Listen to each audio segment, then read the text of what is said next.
मुझे ये जानकारी नहीं है कि जयंत सिन्हा जी के पुत्र जो हैं वो भारतीय जनता पार्टी के प्राथमिक सदस्य भी हैं कि नहीं है, इसलिए मैं इस मुद्दे पे कुछ नहीं बोल सकता। लेकिन अब किसी व्यक्ति का पुत्र क्या कर रहा है उसके लिए उसका पिता जिम्मेवार हो तो ये बिल्कुल गलत बात है। मुझे लगता है कि हर एक व्यक्ति का अपना स्वतंत्र विचारधारा होता है। अगर उन्होंने कांग्रेस को दामन थामा तो हमारी शुभकामनाएं। हमें कोई अंदाजा नहीं कि वो भारतीय जनता पार्टी के मेंबर भी थे कि नहीं। अब लौटते हैं, कांग्रेस के प्रवक्ता ने 2-3 बातें कही। आरक्षण को लेकर कहा कांग्रेस ने आरक्षण लागू किया। दूसरा कहा कि 1931 में वोटिंग फॉर ऑल किया, संविधान की बातें की, तरह तरह की बातें की। देखिए 1947 में देश बंटने के पहले 2 बड़ी घटनाएं हुई। जिन्ना, जिस समय पाकिस्तान का विभाजन हुआ, जिन्ना को और नेहरू जी को दोनों को कहा गया, जिन्ना के तो हम प्रबल विरोधी रहे हैं शुरू से, दोनों को कहा गया साहब आप अंतरिम सरकार का नेतृत्व कीजिए। जिन्ना ने मना कर दिया, लेकिन नेहरू जी ने सितंबर 1946 को क्वीन विक्टोरिया के प्रति आस्था लेते हुए यूनियन जैक झंडे के समक्ष ब्रिटेन के प्रति आस्था की शपथ ली। ये अंतरिम सरकार थी 1946 में। तो ये क्या हड़बड़ी थी?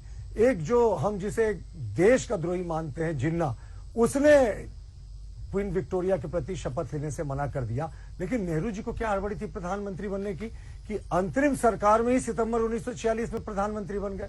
और दूसरी बात, इन्होंने आरक्षण की तो आरक्षण तो एक बड़ा मुद्दा है। एक इन्होंने फैलाने की भी कोशिश की थी कि भारतीय जनता पार्टी आरक्षण के साथ छेड़छाड़ करी।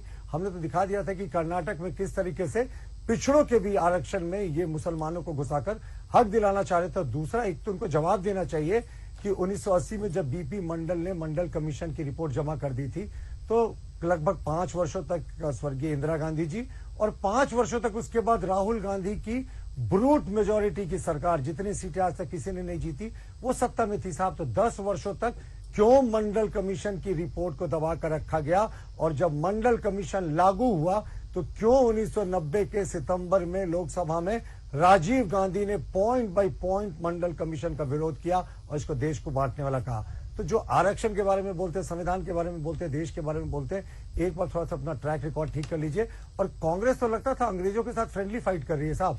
एक बड़े कांग्रेस नेता का नाम बता दीजिए जिसकी अंग्रेजों के खिलाफ कोई आंदोलन में जिसकी मृत्यु हो गई हो। एक सिर्फ लाला लाजपत राय थे। 30 अक्टूबर 1928 को वो लाठीचार्ज हुआ था साइमन कमीशन के खिलाफ प्रदर्शन में, जिसके बाद 1 महीने के बाद उनकी मौत हो गई, शहादत हो गई।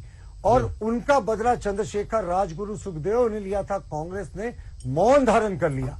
तो ये तो कांग्रेस लग रहा था कि सत्ता की फ्रेंडली फाइट कर रही है साहब। नेहरू जी जेल में थे, तमाम सुविधाएं मिलती थी, उनको 3 रूम का बैरक मिला था। उन्होंने तो अपनी पुस्तक में लिखा, पुस्तक लिखने की छूट थी।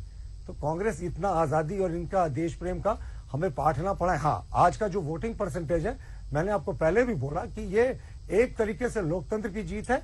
उन दूर स्थानों से मतदान हुआ जहां कभी लोगों ने ईवीएम नहीं देखा था। ईवीएम की तो बात छोड़िए, बैलेट पेपर के जमाने में भी उन इलाकों में वोटिंग नहीं होती थी। हाँ, मानता हूं मैं कि हम 45% लाकर पिछले लोकसभा चुनाव में खुटी जीते थे और 46% लाकर लोकसभा चुनाव में हम लोहरदगा जीते थे।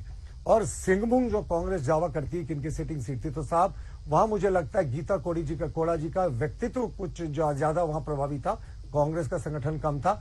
लेकिन इस बार जो राष्ट्रवाद का एजेंडा हमने बढ़ाया, 370 हटा, 35 से हटा, ट्रिपल तलाक हटा, गरीब कल्याण की योजनाएं बढ़ी, जिस तरीके से जनधन खाता, उज्ज्वला योजना, 20,000 करोड़ का कॉर्पस फंड आदिम जनजाति के लिए जो हमने तमाम योजनाएं लागू की, विश्वकर्मा योजना, 43 करोड़ मुद्रा लोन, इससे हमें लगता है कि ये दोनों सीटों पर भी हम बहुत कंफर्टेबली जीतेंगे। और सिंहभूम तो एक इतिहास रचेगा मार्जिन का। और पलामू को तो ये भी गिव अप कर चुके हैं कि पलामू में जीत का मार्जिन ज्यादा था साहब। पलामू में मुझे लगता है 5 लाख का इस बार हम मार्जिन क्रॉस करने वाले हैं। और जो खुटी और लोहरदगा की सीटें हैं, ये टच एंड गो रही हैं पिछले 1-2 चुनावों से।